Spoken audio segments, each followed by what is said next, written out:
How often have you experienced an internal agony because you said yes to something in terms of helping out a friend or doing something for a stranger, while it hugely inconveniences you?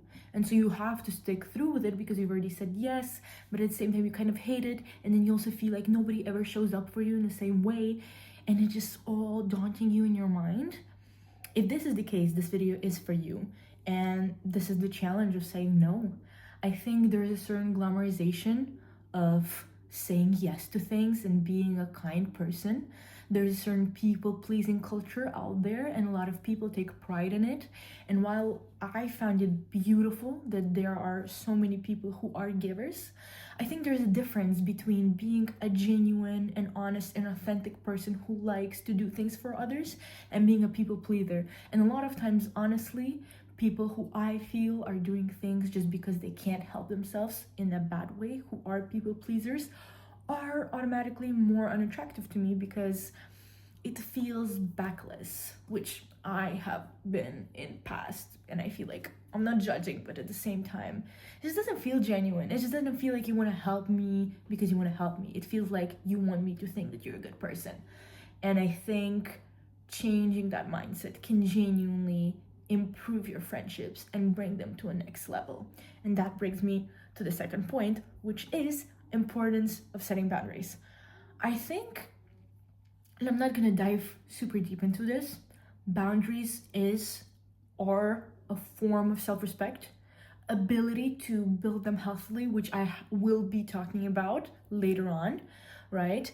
And ability to make and build safe boundaries lead to healthy relationships, because a lot of times ability to genuinely be out there and be honest with yourself and with others about what and what isn't for you is very important. Burnout and resentment that comes with being a people pleaser.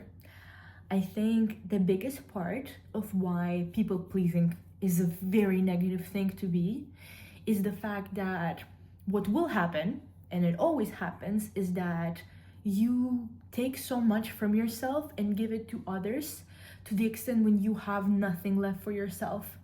And I think the respect that you don't give yourself, others cannot find for you, right? And a lot of times you'll be left alone in this space. And I think it's also a vicious cycle, because the more you give, the more people disrespect you, and the more you feel disrespected, and the angrier you get, and the harder it is for you to find energy, and then you try to give more, and then maybe you can't give more, which then stresses you out, because then others ask you for something now by themselves, and you just can't say yes anymore because you just don't have the resource, or you have the resource and you can't do it properly, which is even worse, and blah blah blah blah blah. So many things that are wrong with being burnt out and feeling resentful, because I think resentment is what ruins 99% of relationships on earth, because so many times what will happen is that, like, how many times have you heard the phrase, but I didn't ask you for it?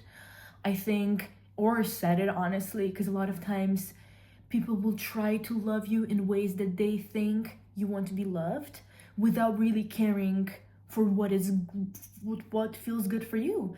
Because like, if I hate fish, which I don't, but like, let's imagine, right?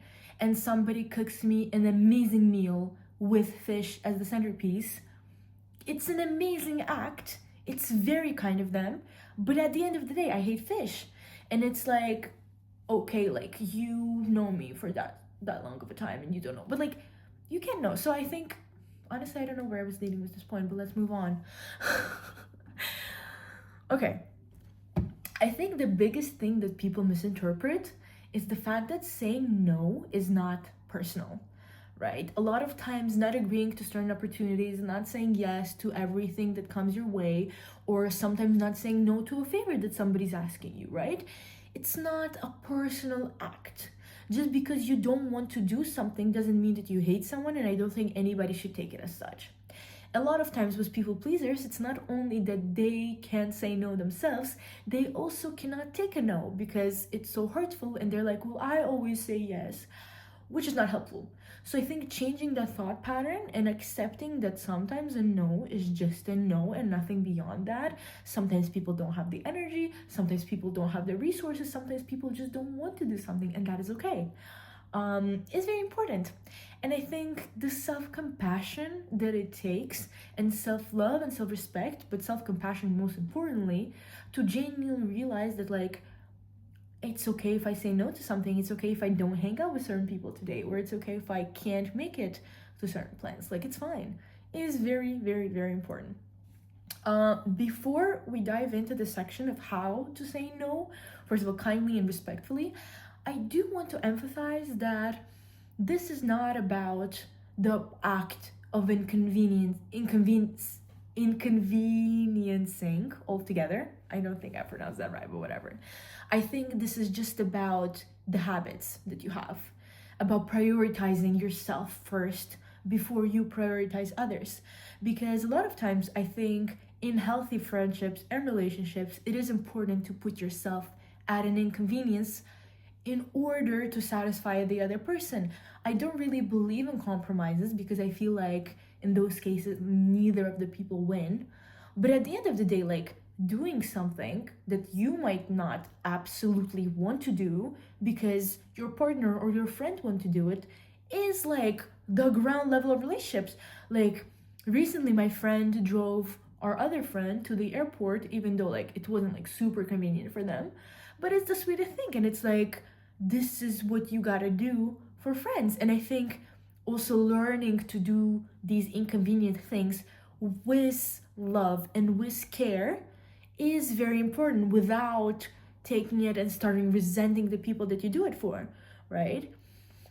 And that comes with the lack of expectation, both from your side and from the other side. Because I think what people a lot of times confuse is like their standards with their expectations. A lot of times people expect things, and while standards is also an expectation, within the standards, if somebody doesn't meet your expectation, you don't automatically get mad at them and you don't start being mean to them. What you do is basically withdraw yourself from that relationship altogether, which is what I think a healthy boundary looks like, right? Meanwhile, in forms of expectations, what happens is that basically people will expect things, probably not communicate them properly, and then when they don't happen, they get mad at themselves for expecting it, they get mad at the person for doing it, blah blah blah blah blah, which is just not a nice cycle, and just changing that up is quite beneficial. So let's dive deeper into how to say no, because I think a lot of people struggle with understanding of how they can both handle and deliver rejection. So I think my biggest rule is being very transparent, clear, and direct. I think a lot of times an ability to speak your mind stops us from clear communication. What a surprise. But like, easier said than done. Like, for a lot of people, confrontation is very difficult. And I think the only way to get better at it is by practice. Maybe practice it outside of your safe space, outside of your friends and family, because sometimes, being more confrontational with strangers, for example, and not necessarily like in a negative way. Sometimes you can practice this by being more open with people. If you see a stranger and you like how they look, approach them and tell them what's the worst thing that can happen, right? And by being more honest on a daily basis, I think you will develop your ability to be clear and more direct. And I think a lot of times what happens is that people aren't clear and direct with themselves, and so it's difficult for them to speak out with others. So I think switching that up is also very important. So I think also, which will sound a little mentally ill for some of you, creating example phrases and just practicing it like on your own time, which is something that I used to do when I was younger, right? And so the biggest thing that you can do is by starting to think how you can phrase your words in a kind and charming way, right? Which you don't always have to phrase things in a kind manner as well. Sometimes people deserve you being harsh with them. But if being harsh is something that you find difficult to do, it's definitely worth, just thinking about how you can make things, right, sound nice, but also set your boundaries and just being like, no, sorry, I can't do this. I think setting limits early is something that a lot of people wouldn't really think of. I think in a lot of times, like in the beginning of friendship, you want to do a lot of things and you want to like be more to people than what you already are. And a lot of times, like we'll start doing things, and obviously, when you set a certain standard level, right, people will expect you. Like a lot of times, people will do nice things and then be surprised when others start expecting these nice things from people. But I think at the end of the day, like it's the standard that you set. Obviously, everybody has to be grateful. But at the end of the day, like if you do something and then you withdraw that, it is a bit confusing and a little bit manipulative. So just making sure that from the get-go, obviously, like you can do certain things and you can be certain things, but making sure that you can sustain yourself and that you clearly talk about what is okay and what isn't early on to set the mutual understanding. It's very important because a lot of times, like we'll think that because something is obvious to us, it's going to be obvious to everybody, but it's not the case. A lot of people don't think deeply about things, right? And so communicating is very important in that case. And now I'm going to talk about the benefits of saying no, because obviously there has to be the bright side to it all. The biggest thing that I found to be the case once I learned to say no to certain opportunities, etc., is the freedom and time that comes with it. A lot of times, like, once you learn to understand completely what you want from this life, who you want in your life, what kind of activities you want to do in your life, what you want to improve in this life, you will find yourself, like, anytime you get an offer, right, clearly knowing exactly whether or not you want it or not, like whether you want to take it, whether you're going to agree to something, right? And so setting to yourself what are the things that you want and what are the things you don't want will immensely improve your ability to be more firm in your decisions, right?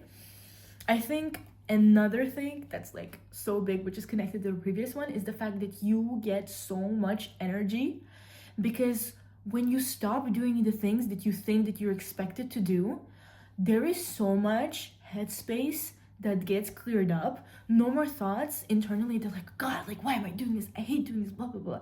Like, all of that goes away. And a lot of times that allows space for yourself and for other people that you can give to others, which is reverse, because you actually took your time away from others, but then you have the space to give it back, which is amazing, and sometimes to different people. And I think the biggest thing is like the increase in the self-confidence, because if you see that you treat yourself with such respect and that you take care of you and you know what you want, guess what will happen? Others will treat you the same way. And it's honestly amazing to see how much your own relationship with yourself is reflected in your relationship with others. A lot of times when you hate you, you will think that everybody else hates you, which probably not, but our perception is what builds our reality. And if we keep thinking that everyone hates us, we will act in ways that will reaffirm that self-belief. And so if you create the world where your self-belief is that everything about you is the best thing ever, inevitably it will be. I think another thing that kind of comes with it is the fear of saying no, the fear that people will stop being friends with you because you said no to something, the fear that like things, you know, will change in your relationship with other person, or the fear of missing out. One of the favorite concepts that I've come across too is like the joy of missing out. A lot of times if I say no to somebody and they hate me for it, they were not meant to be in my life anyways. If I don't go somewhere and like, I don't know, like so many times I'm like, in the past, I'd be like, oh, like I have to be everywhere. I have to go everywhere because I want to meet as many people. And what if I don't go and there would be someone who would be like incredibly useful for my career or for my personal life, blah, blah, blah, blah. And like so many thoughts. But at the end of the day, like the chance, like the more you attend things, the more you do things, it's never that deep. If anything, like just believe into God, universe, whatever you believe in, to guide you onto the right path. And do things however you feel doing them. If you wake up on the day that you've made plans with someone and you really don't want to go, you can call them up and be like, I'm so sorry, I don't want to go today. And no one will die. No one will be murdered. It is not that deep. You can take the right check, which is awesome. Final thoughts. I said final thoughts, but I don't really have any final thoughts. I just hope you listen to this video, and I hope you start saying no to things, because it is gonna make your life so much fucking better. I'm very passionate about saying no. When I was a kid, I'd say no all the time. So yeah. Ooh. I hope somebody someday makes edits out of me. Wait. And when I'm wide awake, tired of dreams, fairy tale fantasy. I'm gonna listen to that song. I'll probably keep playing the video, I'm not gonna lie. And then, oh,